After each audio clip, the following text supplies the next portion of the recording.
Hello from San Antonio, this is Siren Tarot. Welcome back to another Pick a Card reading. Message from your shadow. Your shadow self, your hidden self, your dark side. We get this from Carl Jung, who wrote extensively about the shadow. There's a quote that says, "Good does not become better by being exaggerated, but worse. And a small evil becomes a big one through being disregarded and repressed." The shadow is very much a part of human nature, and it is only at night that no shadows exist. So I've created a playlist on the shadow and shadow work. Be sure to check that out. This reading is timeless, and for this reading there are 4 different piles. I've got the shining dice. I received this for my son for Mother's Day. So for pile 1, we have the typewriter from Stanley Kubrick's The Shining. All work and no play makes Jack a dull boy. Pile 2, Jack Torrance, played by Jack Nicholson. He's carrying the axe. Pile 3, Red Rum.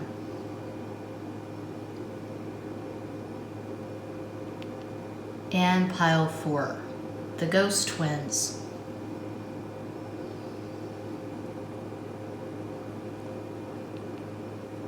Go ahead and make your selection.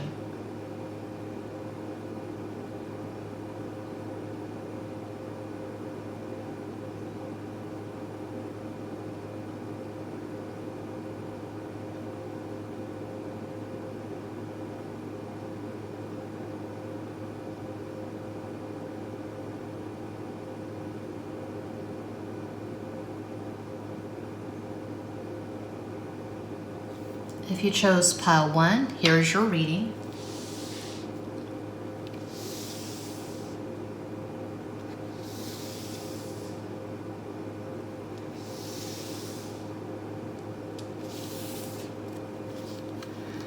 So similar to when I do the love messages, for this reading I will do a channeled message from your shadow, and then I'll explain the cards. Queen of Clubs, Queen of Wands, 7 of Diamonds, 7 of Pentacles, 5 of Hearts, 5 of Cups, and a scribble of message. I'm not allowed to be angry.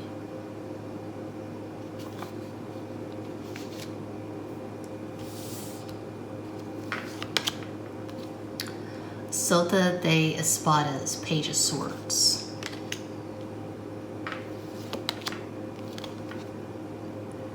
Defensa Resistir, 9 of Wands.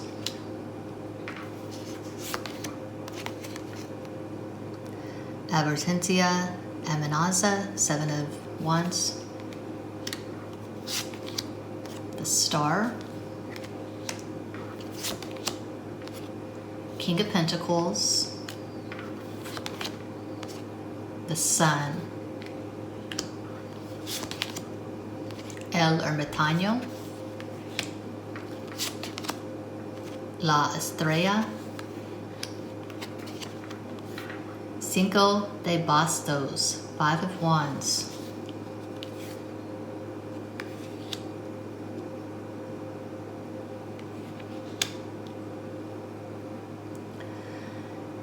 You're ugly when you're angry. You have to repress your anger. You have to smile. You have to be happy. You have to be complacent. You have to be submissive.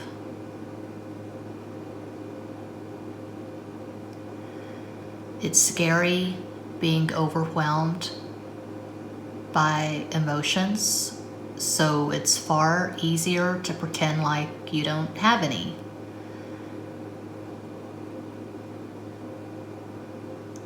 You have a switch and it's on.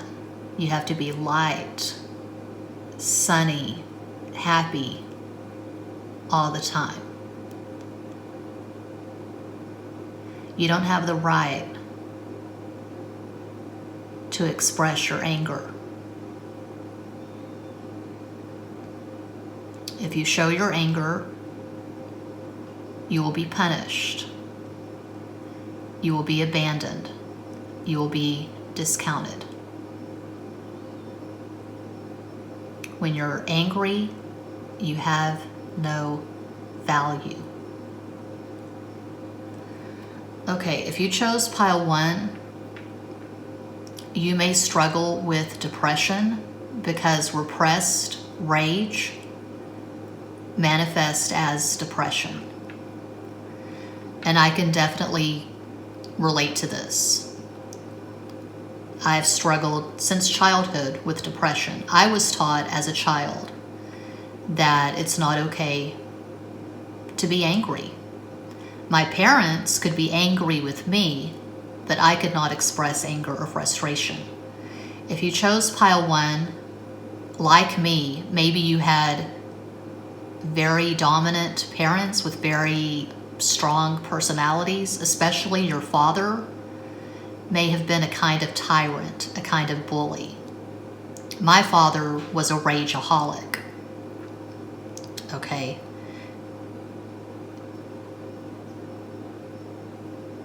His rage was an entire world. It was huge. It was massive. I was terrified of my father's anger. And so I was forced, in order to survive, I was forced to suppress my anger. And that turned into depression. Also, if you chose pile 1, it could be that you're intensely creative. You could be really adept at writing, making music, creating art. You shine in some way. But it could be that this part of you was not nurtured when you were a child. It could be that you had parents who were very entrenched in the 3D, very matter of fact. They may have bullied you to go out and make friends and socialize. They didn't allow you to be an introvert. They didn't allow you to stay inside and work on your music or art. You may have had a lot of diaries when you were a kid. I know when I was 9, I rode my bicycle to the Hallmark store in Wichita Falls, Texas, and with pocket change, I bought a Snoopy diary. And I remember very vividly my first entry in that diary. I had heard my mom on the phone complaining to a friend because my dad had not paid child support. And I remember writing on that first page, "I hate my stupid non-father. I never want to see him again. Never." So that's where I put my rage, was in my Snoopy diary. And a writer was born. I've been writing ever since. I'm 48 now. So you could have a really busy fifth house. Fifth house, that's the house of Leo. You could have Mars in the 12th house.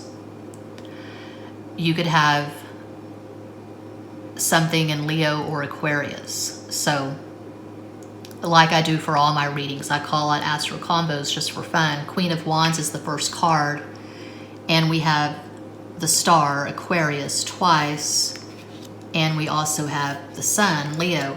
You could have sun in Leo, Aquarius rising, moon in Scorpio. Those are just possibilities. You could have a really tight Mars-Pluto square. which I have that. And if you have a tight Mars-Pluto square, mine, for instance, is Mars at 2 Libra, Pluto at 3 Libra, squaring Mars at 4 Capricorn. If you have a tight Mars-Pluto square, you're going to have to come to terms with your anger, and you're going to have to find a way to express it, to give vent to your rage. It can be an intense workout, kickboxing, running, whatever. It can be something creative. But I feel like if you chose pile 1, you probably are intensely creative. And perhaps you found a way to cope during really dark times in your life. You've coped by creating.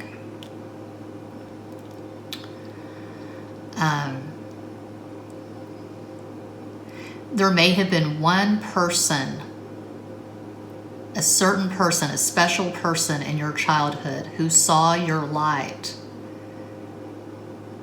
and encouraged you to shine it. For me, it was my 5th grade homeroom teacher, Mrs. Becker. She was the first person, and really the only person I can recall from my childhood, who told me that I was a talented writer. She knew I would be a published author someday. She looked forward to the day she could see a book with my name on it. She saw my light, and she encouraged me to shine it.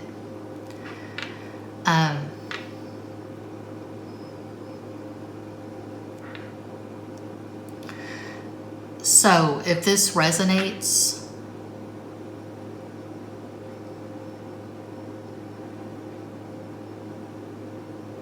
I would really encourage you to get a journal just for shadow work and write in it religiously.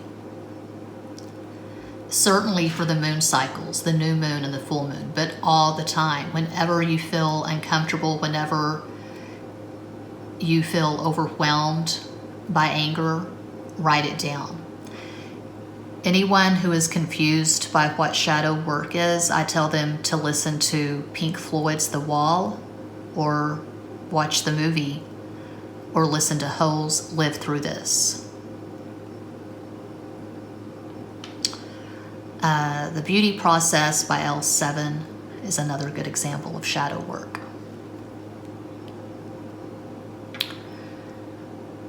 So, if you need permission, I'm giving you permission. You are allowed to be angry. That's what I have for pile 1. If that resonates, please let me know. Feel free to like, comment, share, subscribe. Click the bell notifications. Check out my numerous playlists. Muchas gracias. And if you chose pile 2, here is your reading. 7 of Spades, 7 of Swords, 4 of Diamonds, 4 of Pentacles, 3 of Spades, 3 of Swords, and a message I scribbled on a piece of paper. If I'm not making money, I have no value. So this will be like the love message readings that I do. I'll do a channeled message from your shadow first, and then I'll explain the cards. La Luna, the moon.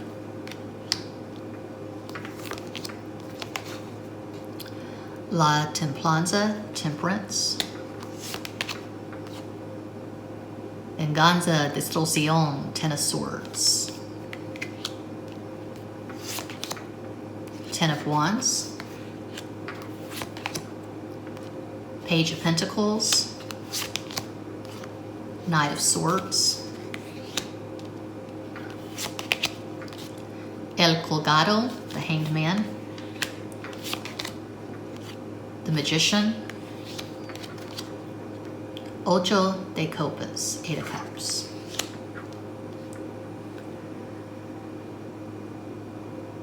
Your dreams are stupid. Your dreams are a waste of time. No one's ever going to buy your music. No one's ever going to buy your art. Your books will never sell. You have to find a job that pays well, that has benefits, and do the work.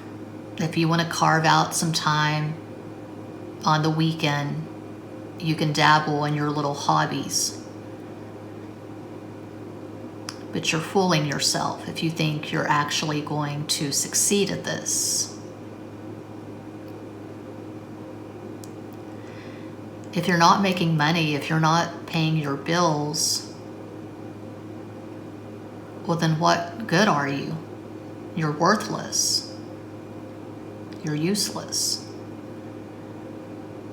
If you don't have a decent job, if you don't have a reliable income, you have no value. Okay, so if you chose pile 2, you could have a lot of Pisces in your chart. You could have a lot of stuff in the 12th house. You could have a Neptune that makes a lot of aspects. You could have Neptune conjunct Mercury, Neptune opposite Mercury, Neptune square Mercury. Those are just some examples. I could relate to pile 1, and I can also relate to pile 2. I never had any success in my life. I was never able to hold down a job for any length of time. The longest I held down a job was a little over 1 year at Victoria's Secret Direct in Rio Rancho, New Mexico. It's this call center. People would look at the Victoria's Secret catalog or they'd go to the website and then call in, and I was a fashion consultant. I had to make a minimum of, I think it was 5 sales on every call. It was brutal because I'm so not a salesperson. But anyway, I held on for as long as I did because I liked the discounts. I got really good discounts at Victoria's Secret and Bath and Body Works, so I just toughed it out, but I hated it. I've worked at numerous call centers, and that's just not my jam. I cannot do customer service. So anyway, maybe your situation or your story is similar to mine. I was brought up by working class, small town Texans. I come from very hardworking, practical people. It's very simple. It's black and white.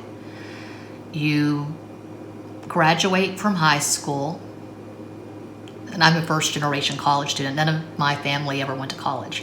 You graduate from high school, get married, have kids, work some basic job, and that's it. You have fun on the weekends. You go to the lake, or you go to Six Flags, or whatever. But creativity was not encouraged in my family. I was intensely creative. I was a writer, I was an artist, and there was a huge emphasis placed on looks for girls in my family. I was put in all these beauty pageants and blah, yada, blah. It's all about looking good if you're a girl. If you're lucky, you marry a man who has a really good job and he supports you and your kids. If not, you could be a secretary, or you could work in a call center or whatever, but yeah, good times. So I have Mercury in Pisces, and it makes a tight square to my Saturn and Gemini in the 10th. And I was taught throughout my childhood that if you're not making money, well, what good are you? You have no value. And that's not just a Texas thing. It's not just an American thing. That's pretty prevalent globally. You know, most cultures are about making the money. And it's very common to have your sense of worth tied up into how much money you're making.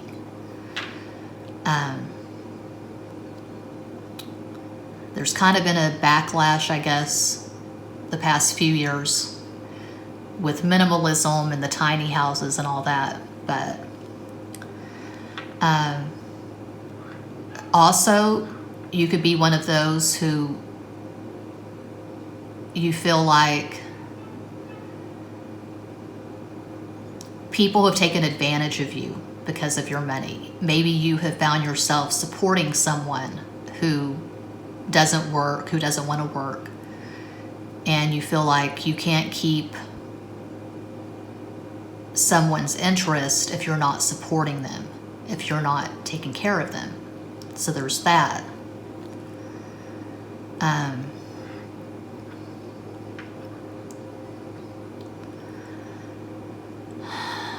Maybe you're always the one who has to rescue people. You have to help people out financially. And you feel like that's the role, that's the main role you play in people's lives, is supporting them or helping them out financially. You feel like you've been taken advantage of, maybe.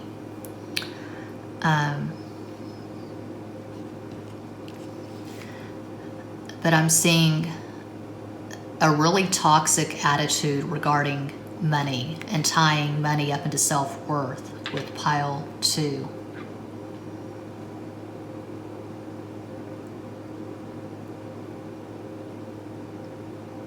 It could be that you're more creative than practical.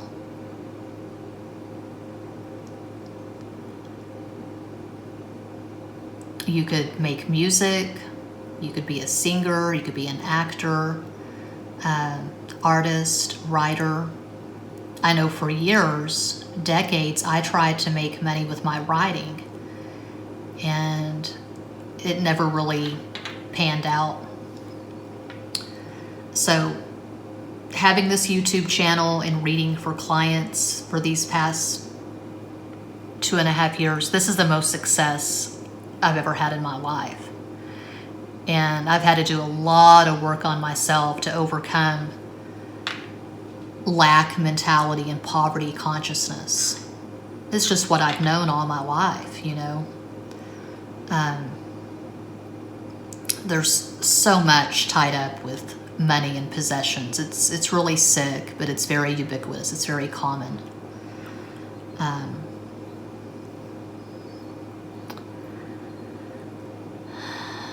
You may feel like your manifestations are blocked.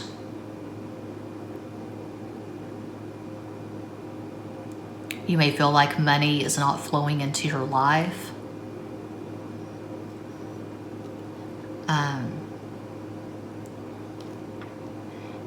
And if you were brought up in poverty, or if you were brought up by people who were just hard workers, and they told you, which again, this is very common, you have to work your ass off to get ahead, well, you're going to have that residue pretty much for the rest of your life unless you become really adept at the law of attraction and you get over these considerable hurdles.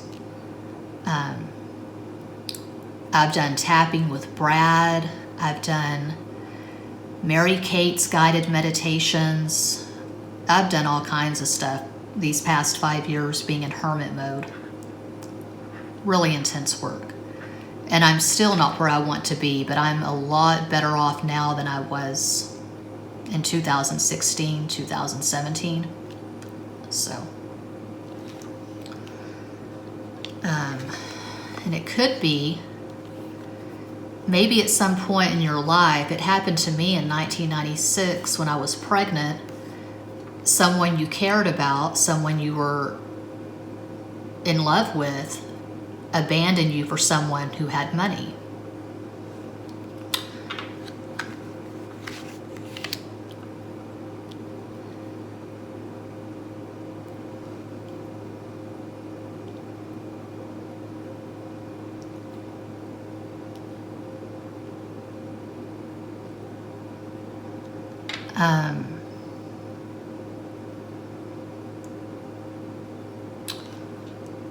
You probably have a lot of mutable energy in your natal chart because we have 7 of Swords, which I associate with Gemini, the Luna, the Moon, Pisces, 12, Pisces.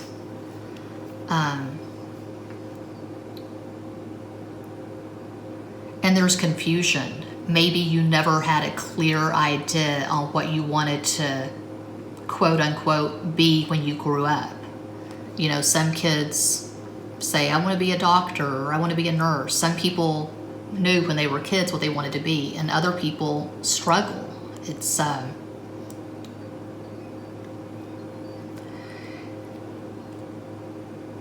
It's not readily known. And you could be blocked because you knew exactly what you wanted to be when you were a child, but that was not really encouraged. You were told it was too far-fetched, like being an actress or actor, or being a singer, musician, artist. And so you deviated. You took another path, and you've not found any joy. Maybe you're making money just enough to get by, but you're not really being spiritually fulfilled by whatever you're doing to put food on the table. I would say pile 2 is the pile of the dreamer.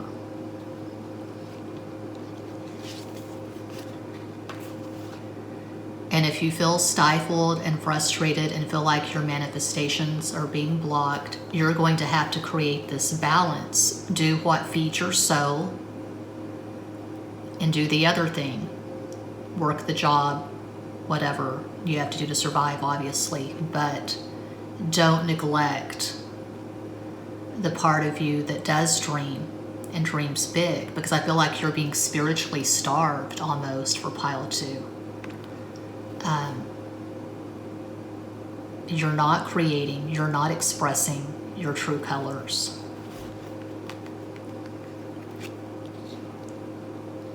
And you're going to have to create this balance in order to manifest.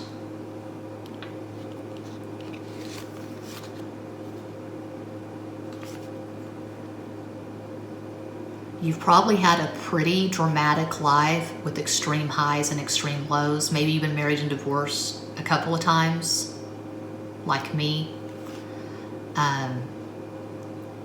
Maybe your life would make a really interesting movie.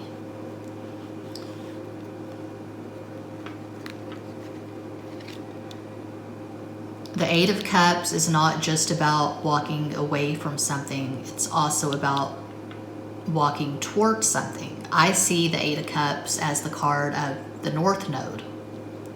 So, the North Node in your natal chart, that is your soul's calling. That is your soul's purpose.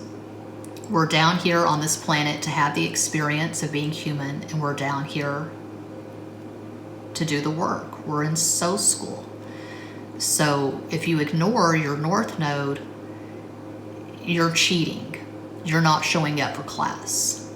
And you don't want to do that. You want to respect your North Node. So in my chart, for example, my North Node is at 16 Capricorn in the 5th house, the house of Leo. The South Node is always exactly opposite. Your North Node is an axis, like the ascendant, descendant, MC, IC. So your South Node is your comfort zone, where you are not challenged, where you can just wallow in who you are and just not really grow. So my South Node being in Cancer, my default is just being at home, hiding from the world, baking cookies, doing laundry, not being on camera, not having a channel, not having any visibility. I have pushed myself with my North Node and Capricorn in the 5th house to create content, to be on camera, to show up, to teach, and to overcome my self-loathing. Because me having Virgo rising and Moon in Virgo, I'm extremely critical of myself. I see every flaw. And I've had to work through that. Because I've known intuitively, since I started my college career at Texas State in 1992, I knew that I had to push myself. So, get on the road to your North Node. Now is the perfect time. That's what I have for pile 2, if that makes sense. Please let me know. If that resonates, let me know. Feel free to like, comment, share, subscribe. Click the bell for notifications. Check out my numerous playlist, which is gracias. And if you chose pile 3, here is your reading. 9 of Spades, 9 of Swords. So this will be like the love message readings that I do. I will do the channeled message from your shadow first, and then I'll explain the cards. Jack of Diamonds, Knight of Pentacles.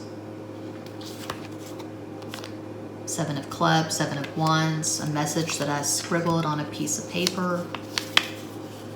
I'm too complicated. I'm not worthy of true love.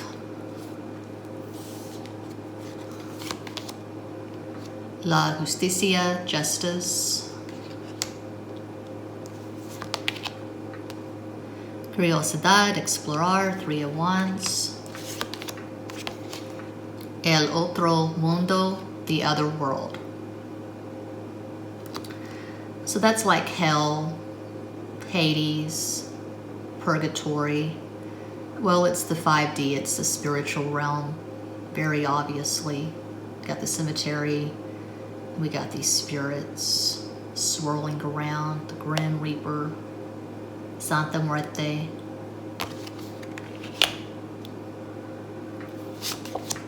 The Moon. 7 of Wands. Page of Cups. Cuatro de Espadas, 4 of Swords. Caballo de Oros, 9 of Pentacles. Siete de Oros, 7 of Pentacles.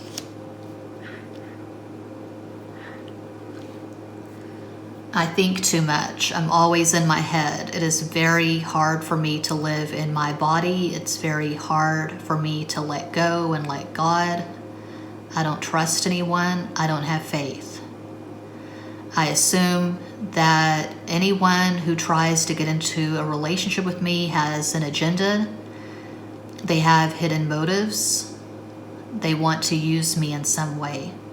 They're going to abandon me, and I'll be worse off than I was before. I have no peace. It's crazy making for me. Whenever I fall for someone, I start to go into a panic. What if he doesn't call? What if he finds someone he's more interested in? What does he see in me anyway? How could someone like that be interested in me? Well, maybe it'll work out and we'll get together. It'll be good for a couple of months, maybe even a couple of years, but he's going to leave me eventually, so why even try? Oh gosh, I've been able to relate to all 3 of these piles so far. I can really relate to this. I talk about astrology a lot. At this channel, I'm doing the zodiac readings for June tonight. This is a timeless reading, but if you're watching the day that I upload it, what is today's date? May 28th, 2021, Friday. Yeah, I'm doing the zodiac readings for each sign for June tonight. And it's like I've said numerous times, I had a really fucked up time in 2017. I'm sorry, 2014. I'm thinking on multiple levels right now. 2014, the fall of 2014, I was so strung out, not on drugs, but on love. I consider myself a love addict in recovery. There was a guy that I was off and on with for years, and finally he was done in 2014, but I wasn't done. So I had a phone consultation with an astrologer. It was very mediocre. I went to astro.com and I spent hours upon hours studying my natal chart. And I said, I've got to figure this shit out because I don't want to carry this through the rest of my life. My natal chart is extremely complicated. I've got a grand mutable cross Saturn and Gemini in the 10th, Mercury and Pisces in the 7th, Neptune and Sagittarius in the 4th, Moon in Virgo in the 1st. So when you have an extremely complicated natal chart like mine, you have to kind of do triage and say, what are the most important points talking about synastry? So I've reduced it to the Moon and Mercury, and if you want to go beyond that, you can say your chart ruler and its tightest aspect, talking about lasting synastry. But let's get down to what's going on here. You probably have a complicated natal chart. You could have a beat up moon. I say that my moon is beat up because it has some really harsh aspects, a tight square with Neptune, a tight square, well, not that tight, but a square with Saturn, and it opposes Mercury. If your moon makes some harsh aspects, or if your moon's not in the best place, like Moon in Virgo is not the best place, Moon in Capricorn is very challenging, Moon in Aquarius is challenging. Or if you have Saturn, Venus, which I've got that as well. I've got Saturn at 13 Gemini, trine Venus at 16 Aquarius. You may find that you're not that lucky in love. You have to work harder than the average person, or you feel like you do. You feel like you have to work really hard to get someone's interest, to maintain someone's interest. You may have trust issues. You may be neurotic. You may overthink. You may have obsessive thinking patterns. You're in your head a lot. You can't let go. You feel like your relationships are not balanced. You feel like you give and give and give, and the other person takes. You feel like you show up, you give your 110%, and the other person is breadcrumbing you, or they're just half-assing it. They're displaying ambivalence, and that makes you crazy. When someone is blowing up your phone 1 minute, they can't get enough of you, they love your pictures, they love your personality, and then they go ghost.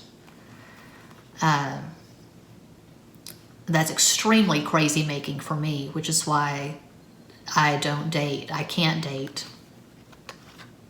And it's unlikely I'll ever get involved with a man again in a romantic sexual relationship, because I've exceeded my quota. 2 failed marriages, numerous failed relationships, so I concede. I hope you've not given up. I hope that if this resonates at all, you're able to figure out how to achieve balance and carve your value and your worth in stone, so you determine going into a relationship, this is how this person is going to treat me. Anything less than this, I will not accept. I reject mediocrity. I reject breadcrumbs. I'm seeing a lot of trouble with your moon. You could have your moon in the 12th house. You could have moon square Pluto, moon square Mars. It's like I say all the time, there's this gnat flying around. God, that's annoying. I say at this channel, and I tell clients all the time, the only way I know of out of the 9 of Swords, overthinking, worry, anxiety, is through the 4 of Swords. You've got your prescription right here in the first row. Intense, consistent self-care. I don't mean a bubble bath. I don't mean splurging on chocolate or splurging on a mani-pedi at the salon. By intense self-care, I mean taking care of your spiritual hygiene, writing in journals, meditating, doing shadow work, doing whatever you have to do to get into a high vibration, and don't attach the high vibration to being in a relationship, which as a love addict, that's what I always did. If a man was in love with me, I was high. I was feeling no pain. But then he doesn't text, he doesn't call, he doesn't show up, he chooses someone else over me, and it's down into the depths of hell. And that's very codependent. So I've been forced these past 5 years to go into Four of Swords and pretty much stay there, hermit mode. I call the Four of Swords the hermit of the minor arcana. I feel like you've been very disappointed in love. Could be your most recent relationship, your most recent ex perhaps, had this Knight of Pentacles energy where, oh wow, I just realized we have the Knight of Pentacles twice. The Knight of Pentacles from two different decks, sandwiching Three of Wands, Seven of Wands. Your most recent ex or someone you're talking to now, whatever, take whatever resonates. This person could be very hesitant to open up and show who they are. They're keeping you at arm's length. They're not really warming up to you. They're not really being emotionally intimate with you. And it's frustrating as fuck. There's a lot of resistance with this person. So this could be someone you're talking to now, or it could be someone from your recent past, a recent ex. But you don't need that. You don't need the Knight of Pentacles. What you need is the King of Cups. Well, you can write in a manifestation journal, I want my future partner, my optimal life partner, whatever, to have this trait and this trait, da da da da da da da. But first and foremost, you have to find what is missing in yourself. That's Law of Attraction 101. So you have to be the King of Cups, regardless of your gender, to yourself. The King of Cups is the most emotionally, spiritually generous of all the kings. He gives the love that surpasses all understanding. And we all need that. And we have to give it to ourselves first and foremost. So true spiritual hygiene is basically immersing yourself in the Ace of Cups. Okay, more resistance with Seven of Wands. The other world. Go down, go deep, confront your shadow. What hurts you? What triggers you? How can you work through that?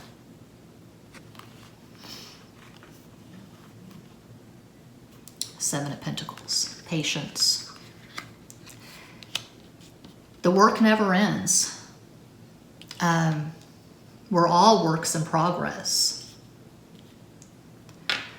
We come down to this planet for maybe 80 years, maybe 100 years if we're really genetically blessed and we're really conscious of what we eat and we drink a lot of water and we walk or we run or we hike or we canoe or we swim, whatever.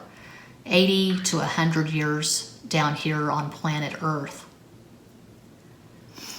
Not a lot of time to figure things out and get it right, which is why reincarnation is a thing. We come down again and again and again until we get it right and move on to the next realm, the next place, the next phase.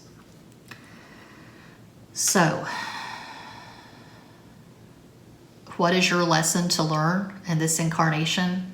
Well, you're probably not going to hear that in a pick a card reading, but if this resonates at all, if you feel like you're too complicated and you don't deserve true love, reverse it, flip it.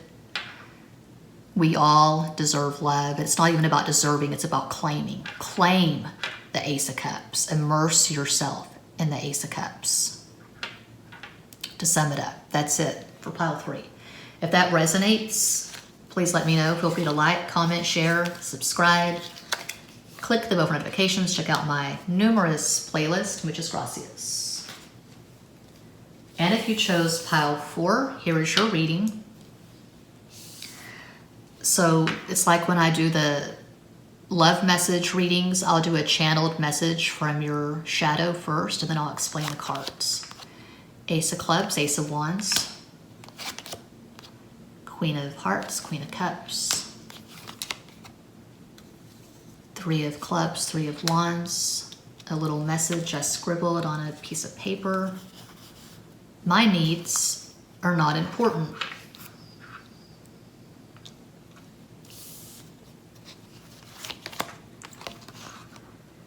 Carga Culpa, Ten of Wands. Preparación Espera, Four of Swords. Familia Campania, Ten of Cups. The World. That is a juicy Dan cheeseburger. Quiero. 5 of Wands. Temperance.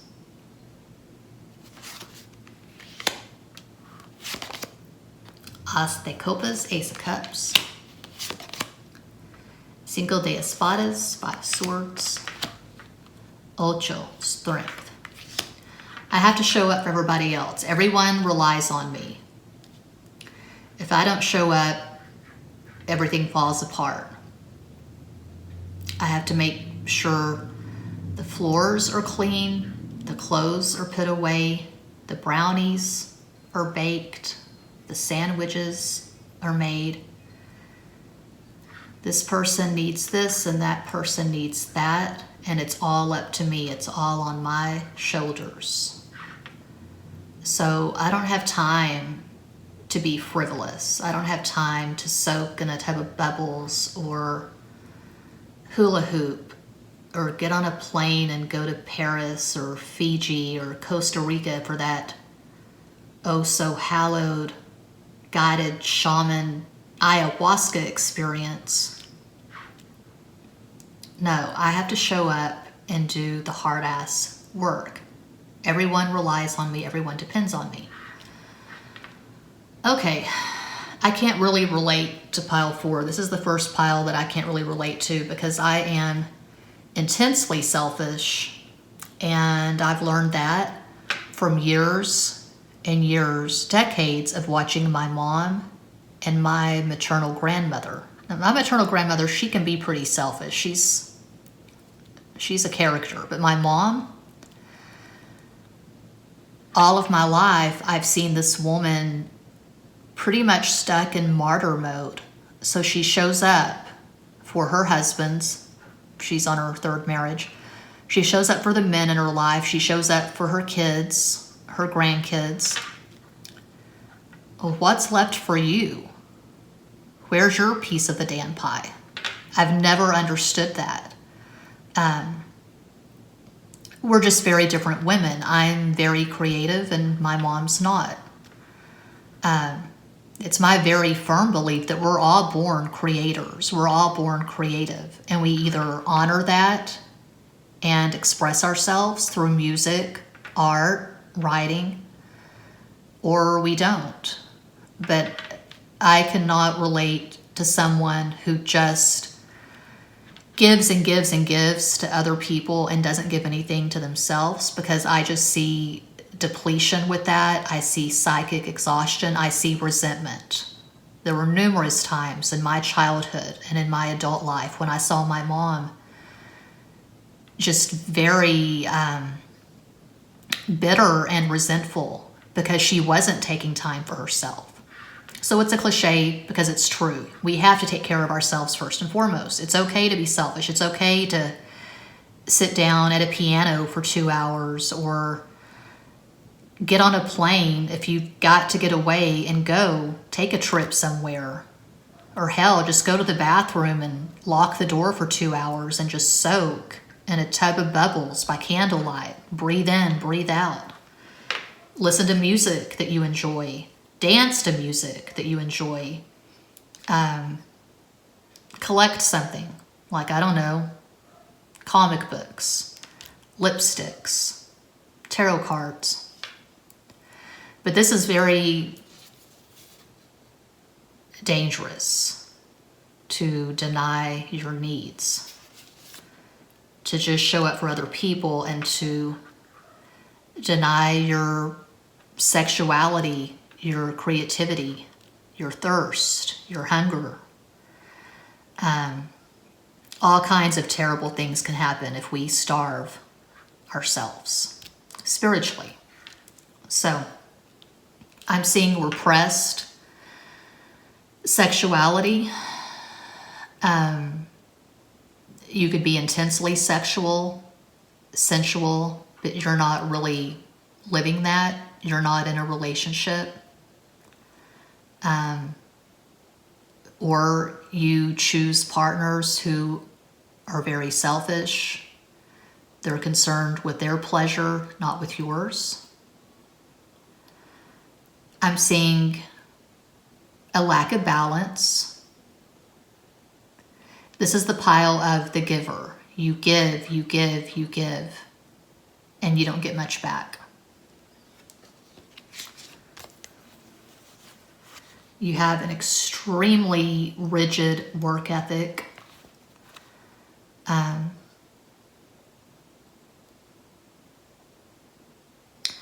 You feel like if you're not showing up and doing the work and giving your blood, sweat, tears, your 110%, well then you have no worth. Similar to, I think it was pile 2. You've got the world on your shoulders, the world on your back. If this resonates at all, I encourage you to immerse yourself as soon as possible in the Ace of Cups. What does that mean? It means love the hell out of yourself.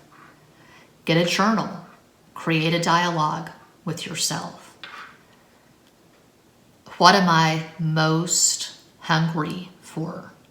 What do I need the most right now? Talk to your higher self. Talk to your shadow self. Talk to your inner child. I feel like you have some wounds from your childhood. I feel like you may have been raised by a single parent who was working 2, 3 jobs, and you had to take care of younger siblings. You had to make sure they were fed and ready for school. You may have been denied a childhood if you chose this pile. It's never too late to have a good childhood. You can give yourself a good childhood right now. For example, I've been buying all these things lately on eBay, retail therapy. Stuff for my childhood, like there was this little Fisher-Price camera, a movie camera that I had when I was 3 years old. So I found that on eBay. It has this little movie, this little cartridge that I recall. It came with the camera. It's The Lonely Ghost. It's Donald Duck and Mickey Mouse. They're going into a haunted house and there's these ghosts. So, Purple Pie Man. I had Purple Pie Man. My sister had sour grapes when we lived in Monahans in the 80s because strawberry shortcake was all the rage. So she had sour grapes, the wife. I had Purple Pie Man, the husband. So I went on eBay and got myself Purple Pie Man and sour grapes. I've got numerous Barbies and Kens.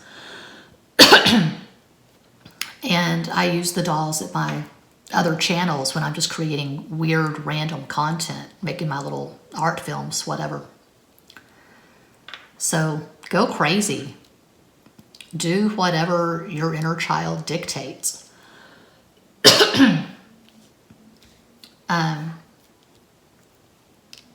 Because I don't see any joy in this. I don't see any joy in you just showing up and taking care of people and just starving yourself.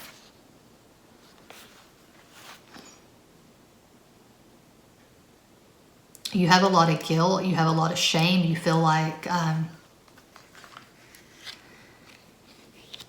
if you do one thing wrong, God, I don't even know, you don't clean the bathroom or the kitchen good enough, and company comes over, you have visitors and someone comments on something, I don't know. I'm seeing a lot of guilt and shame. You're feeling like everyone's relying on you and you have to just constantly be this beast. You have to be in Leo mode. Strength, that's Leo. Okay. The mama bear, the daddy lion, whatever. It's like the whole tribe, the whole clan is relying on you. Well, that's bullshit. I see people taking advantage of you. I see the people around you being lazy and not doing for themselves. Fuck that. You probably have a lot of Cancer in your chart. I call it astro combos for fun. If you chose pile 4, one possibility of many, you could have Sun and Moon in Cancer.